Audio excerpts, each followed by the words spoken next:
नमस्कार। आज TTC and LRDC द्वारा आयोजित वीडियो रिकॉर्डिंग की श्रृंखला में हम कंप्यूटर साइंस के सब्जेक्ट 3001 का नेक्स्ट टॉपिक उठाएंगे। इससे पहले अपन ने पढ़ा था मल्टी डायमेंशनल एरे में 2D एरे अपन कैसे काम में लेते हैं। नेक्स्ट टॉपिक है इसी यूनिट का स्ट्रिंग्स।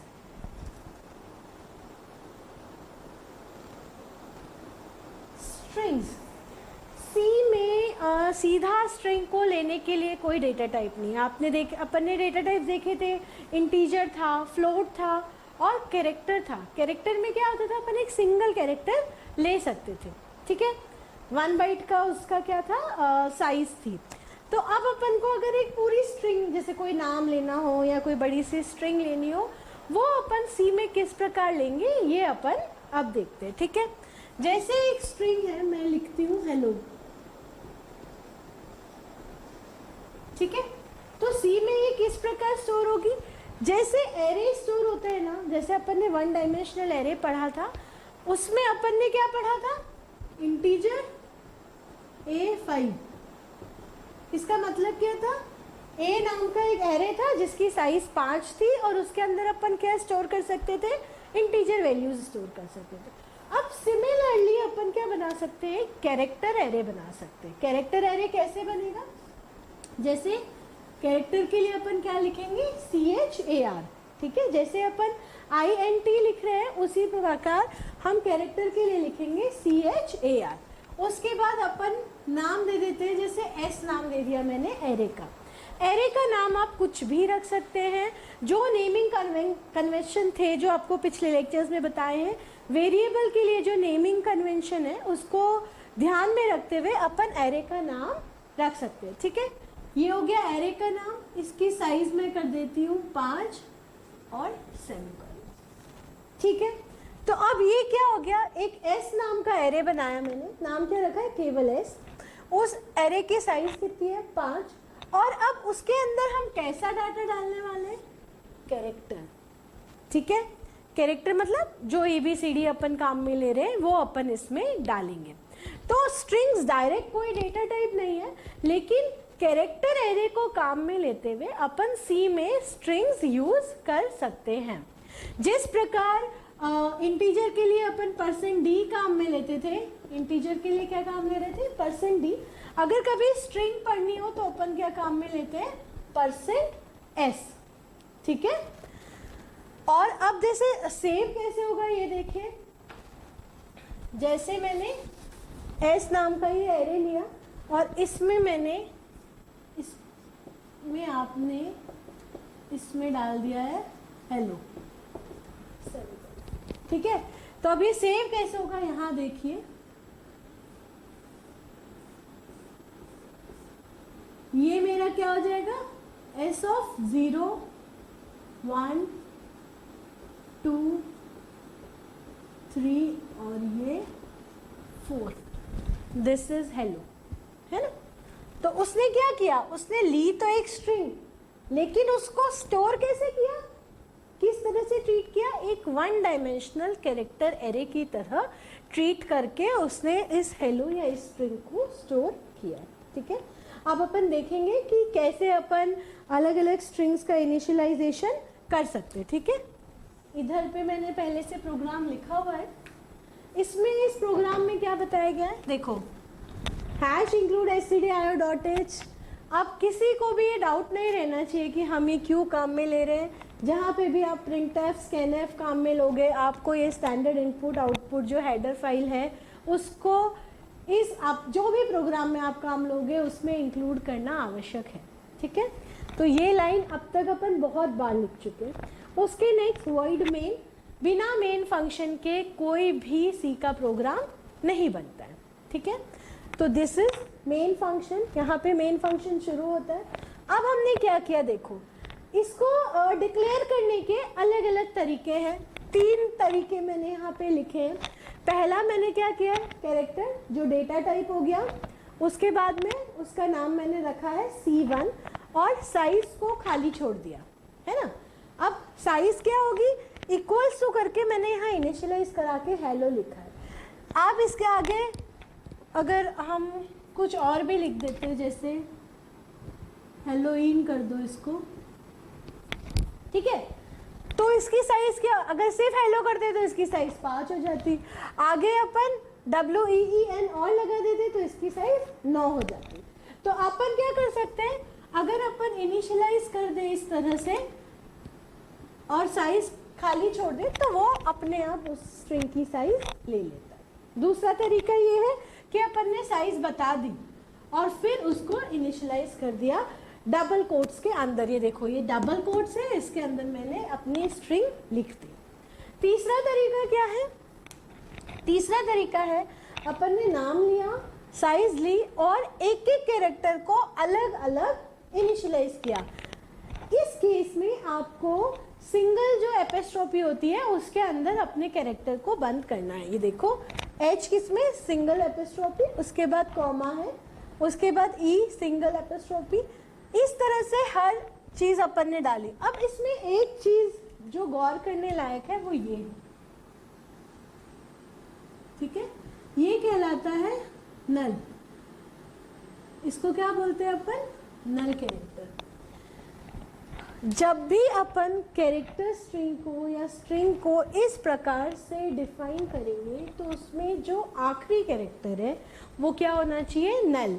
ये है क्या, बैकस्लैश। बैकस्लैश क्या होती है आपको समझाया था मैंने, स्लैश मतलब डिवाइड का साइन को हम स्लैश बोलते हैं, ठीक है। अगर इस डिवाइड, ये डिवाइड का साइन तो इस तरह बना हुआ है, अगर इसको मैं इस तरह बनाऊं तो ये चीज क्या कहलाती है, बैकस्लैश कहलाती है। आप जहां पे भी n लिख रहे हो ना उसके आगे अपन बैकस्लैश लगा रहे हैं। जहां पर भी मैं n लिख रही हूँ, ये देखिए ये सारी चीजें क्या है, बैकस्लैश है, ठीक है। तो नल लिखते वक्त क्या करना है, बैकस्लैश और 0, दिस इज नल, ठीक है। तो जो भी स्ट्रिंग को आप इस तरह से इनिशियलाइज करेंगे आपको आखिर में नल लिखना होगा, ठीक है। ये तो अपन ने लिख दिया, डिक्लेयर हो गए और उसमें क्या वैल्यू डालनी है अपन ने डाल दी। अब प्रिंट कराने का तरीका, साधारण सा प्रिंट कराने का तरीका है, %d इंटीजर के लिए काम आ रहा था, स्ट्रिंग के लिए क्या आ रहा है, %s। बैकस्लैश n क्या करेगा, नई लाइन लाने के लिए, न्यू लाइन कैरेक्टर था, ठीक है। किसकी वैल्यू, C1 में क्या लिखा है मैंने, हेलो, इसमें भी वो हेलो प्रिंट करेगा, इसमें भी हेलो और इसमें भी हेलो, तीनों चीजों में हेलो प्रिंट करेगा, पर तीनों के इनपुट लेने का जो तरीका है वो अलग अलग है, ठीक है। अब स्ट्रिंग में भी बहुत सारे फंक्शंस अपन कर सकते हैं, अपन दो स्ट्रिंग्स को जोड़ सकते हैं, दो स्ट्रिंग को कंपेयर कर सकते हैं, एक स्ट्रिंग है वो कितनी लंबाई है, कितनी लेंथ है उसकी, ये पता कर सकते हैं।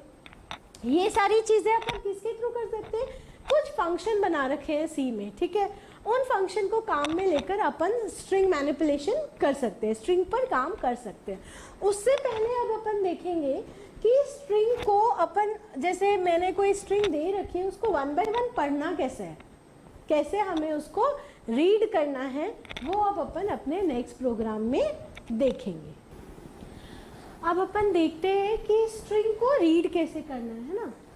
तो अपन ने क्या किया, देखिए void हेडर फाइल इंक्लूड करिए stdio.s, that is standard input output header file. फिर मेन फंक्शन स्टार्ट किया अपन ने और एक स्ट्रिंग ली अपन ने s नाम की और उसको मैंने वैल्यू दे दी, एक नाम मतलब प्रोग्रामिंग, ठीक है। अब इसको मुझे 1 बाय 1 रीड करना है और ये पता करना है कि इस शब्द में r कितनी बार आ रहा है, ठीक है। अपना टास्क क्या है जो अपन प्रोग्राम बना रहे हैं, वो क्या बना रहे हैं कि ये एक स्ट्रिंग दी हुई है, इस स्ट्रिंग में r कितनी बार आ रहा है अपन को काउंट करना है। तो अपन कैसे करेंगे, अपन ने एक वेरिएबल ले लिया i जिससे अपन अपना लूप रन करेंगे, एक ले लिया काउंट, काउंट वेरिएबल क्या करेगा, कितने r आ रहे हैं उसकी गिनती रखेगा अपने में, ठीक है।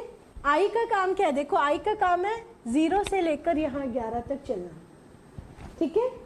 काउंट का क्या काम है, अगर इनमें से कहीं पर भी r आता है तो अपन उस काउंट को क्या करेंगे, 1 से बढ़ा देंगे, ठीक है। जैसे ही आ रहा है अपन ने काउंटिंग बढ़ा दी, तो उससे क्या होगा, जब पूरा यहाँ से लेकर यहाँ तक अपनी स्ट्रिंग रीड हो जाएगी तो काउंट में जो भी वैल्यू होगी वो क्या बता रही है कि कितने r अपने इस शब्द या इस स्ट्रिंग के अंदर आ रहे हैं, ठीक है। अब करना क्या है, अपन ने यहाँ पे वाइल लूप काम किया, while I is less than 12, यानी जब तक I का मान 12 से कम है तब तक मेरा ये लूप चलेगा। लूप कौन सा है? while लूप है, यहाँ से लेकर के यहाँ तक, ठीक है। अब इस लूप के अंदर क्या हो रहा है? इफ s ऑफ I, ये है s, ये 0 1 2 3 4 5 6 7 8 9 10,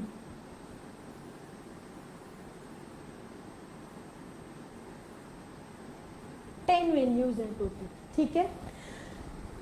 ओके, तो इसकी साइज अपन 10 भी लेंगे तो चलेगा। नहीं, 0 से 10 है तो कितना हो गया? 11, है ना भाई। 1 से 10 होती तो 10 होता, लेकिन यहाँ कहाँ से शुरू हो रहा है? 0 से शुरू हो रही है काउंटिंग, तो साइज कितनी होगी मेरी? 11, ठीक है। तो आई की वैल्यू जब तक 11 से कम है तब तक अपन को क्या चलाना है? ये वाइल लूप चलाना है। ये वाइल लूप चलेगा कैसे? ये देखिए, मैं ब्लू पेन से आपको बताती हूँ। सबसे पहले आई का मान कितना आएगा?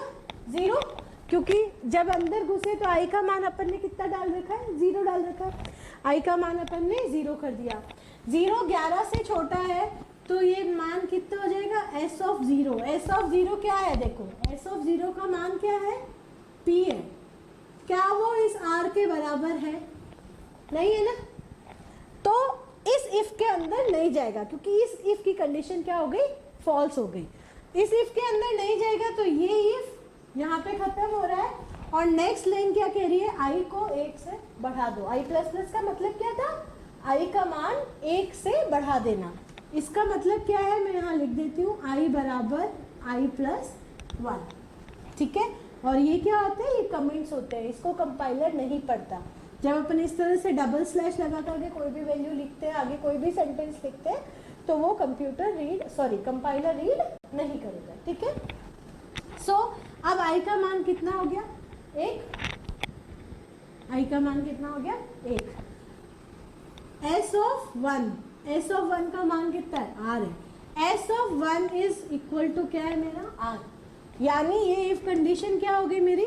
सही हो गई। सही हो गई तो मेरे काउंट की वैल्यू क्या हो गई? 1 से बढ़ जाएगी। काउंट अभी तक क्या चल रहा था मेरा? 0। तो अब मेरे काउंट की वैल्यू क्या होगी? काउंट बराबर 1, ठीक है। ऐसे ही 2 के लिए भी चलेगा, 3 के लिए भी चलेगा। और जैसे ही s का मान, i का मान यहाँ 4 आएगा और यहाँ s का 4 आएगा, तो इसको वापस r मिलेगा। वापस r मिलेगा तो ये वापस काउंट की वैल्यू को 1 से बढ़ाएगा। अब 1 से बढ़ाने का मतलब क्या? पहले 1 था, अब 1 + 1 बराबर कितना हो जाएगा? काउंट का मान 2 हो जाएगा। फिर पूरे 10 तक चलेगा, यहाँ पे 10 तक, और जैसे ही 11 आएगा, 11 इज लेस देन 11, ये वाला लूप जो है वो टर्मिनेट हो जाएगा। टर्मिनेट मतलब फिर इसके अंदर नहीं जाके यहाँ से बाहर आएगा। और कौन सा स्टेटमेंट एग्जीक्यूट होगा? ये वाला स्टेटमेंट क्या कह रहा है? Print F. ये जो लाइन है वो एज इट इज प्रिंट होगी। इसका जो आउटपुट होगा वो क्या होगा? देख लीजिए, ये जो लाइन है, number of r in s बराबर, यहाँ तक सब कुछ सेम प्रिंट होगा। जहाँ पे मैंने ये लिखा है %d, वो वैल्यू रिप्लेस होगी कॉमा के बाद जो पहला वेरिएबल है उससे। पहला वेरिएबल कौन सा है? काउंट। और काउंट का मान कितना है अपने पास में? 2, ठीक है। तो इस तरह अपन ने क्या किया? एक छोटा सा प्रोग्राम बनाया जिसमें हमने एक स्ट्रिंग दी है, उसमें r कितने आ रहे हैं। अब उसी तरह से एक स्ट्रिंग दे दीजिए, उसमें आप पूछ सकते हैं वॉवल कितने आ रहे हैं, a e i o u। उस केस में क्या होगा? अपन यहाँ पे केवल r नहीं, a भी, मतलब a भी चेक कराएंगे, e भी चेक कराएंगे, i o u, इस तरह से, ठीक है। तो इस प्रकार से अपन एक स्ट्रिंग को रीड कर सकते हैं। अब ये जो काम मैंने व्हाइल लूप में, ये सारी चीजें यहाँ से इरेज कर देती हूँ।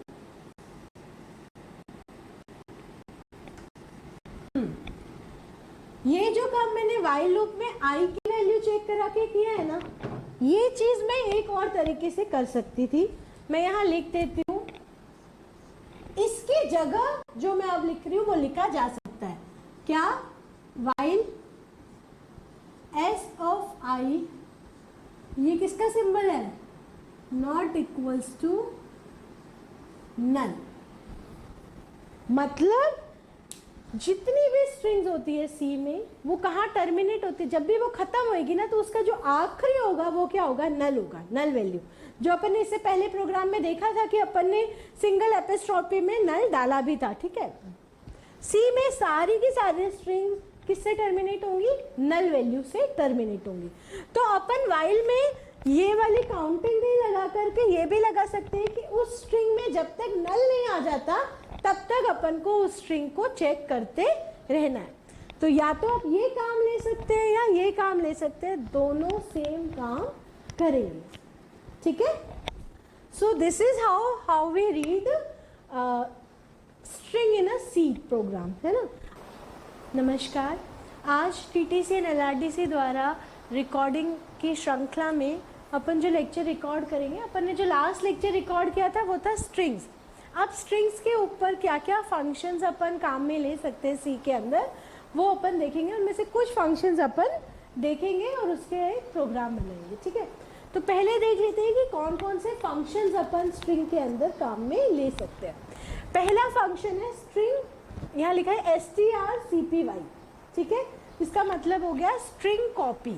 स्ट्रिंग कॉपी मतलब एक स्ट्रिंग को दूसरी स्ट्रिंग के अंदर में कॉपी करना, ठीक है। इसमें क्या होता है, S1, S2 मतलब दो स्ट्रिंग्स अपन देंगे। ये क्या करेगा, जो सेकेंड वाला आर्ग्यूमेंट है यानी S2 को किस में कॉपी कर देगा, S1 में। मान लीजिए S2 का जो वैल्यू थी वो हेलो थी और S1 खाली पड़ी थी, तो जब अपन लिखेंगे strcpy S1 S2 तो इसमें क्या होगा, S2 का जो हेलो है वो S1 के अंदर कॉपी हो जाएगा। अब S1 की वैल्यू भी क्या आएगी, हेलो आएगी, ठीक है।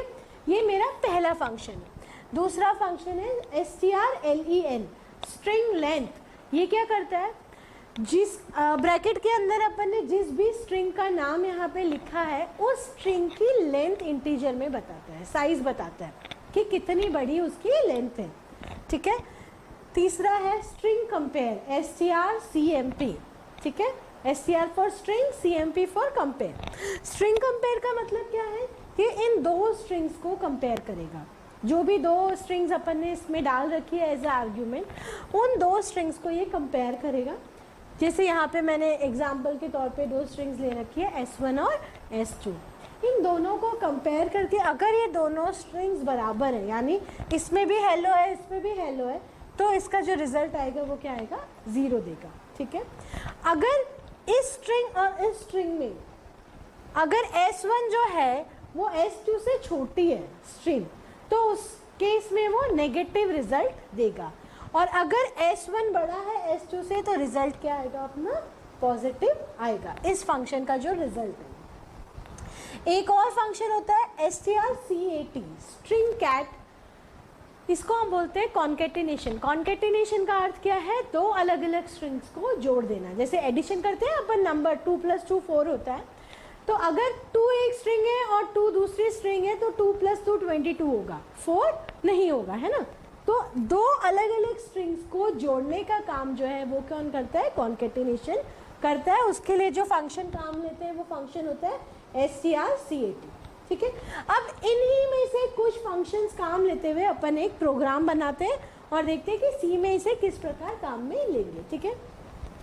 देखो हैश इंक्लूड stdio.h यानी स्टैंडर्ड इनपुट आउटपुट .h अपन ने किया, और अगर मैं ये प्रोग्राम रन करूँगी ना तो ये प्रोग्राम एरर देगा। क्यों एरर देगा, क्योंकि अपन ने यहाँ पर कुछ फंक्शंस काम में ले रखे हैं। मैं अंडरलाइन कर रही हूँ उन फंक्शंस को, ठीक है। ये 3 फंक्शन मैंने काम ले रखे जो स्ट्रिंग के रिलेटेड है ना, लेकिन ये तीनों फंक्शन की जो डेफिनेशन है वो सी के पास नहीं है। इनकी डेफिनेशन कहाँ पड़ी है, एक हेडर फाइल के अंदर पड़ी है, और उस हेडर फाइल को अपन ने यहाँ पे इंक्लूड नहीं किया। तो अपना सबसे पहला काम क्या होगा, अपन इनमें से अगर कोई भी फंक्शन काम में लेते हैं तो अपन को एक और हेडर फाइल यहाँ पे काम में लेनी पड़ेगी, उस हेडर फाइल का नाम है string.h।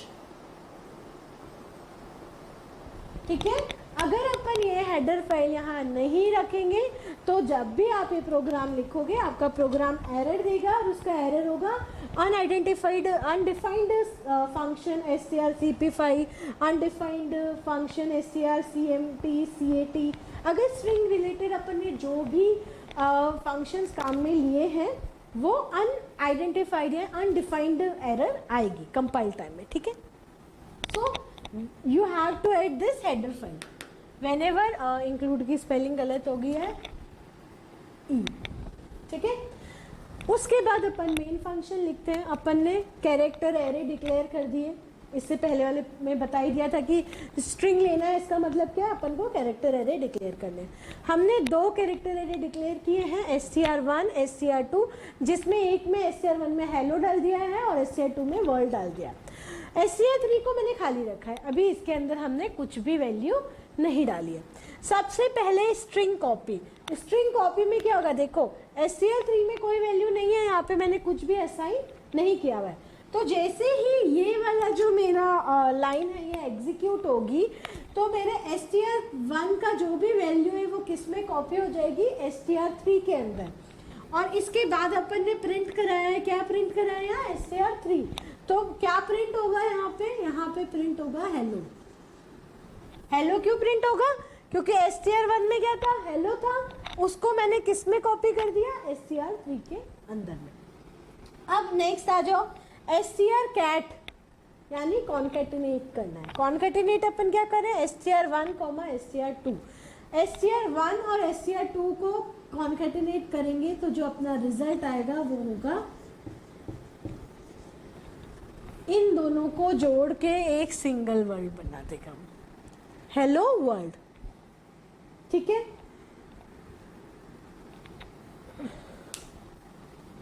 इसमें ना, ठीक है, नेक्स्ट है अपना लेंथ।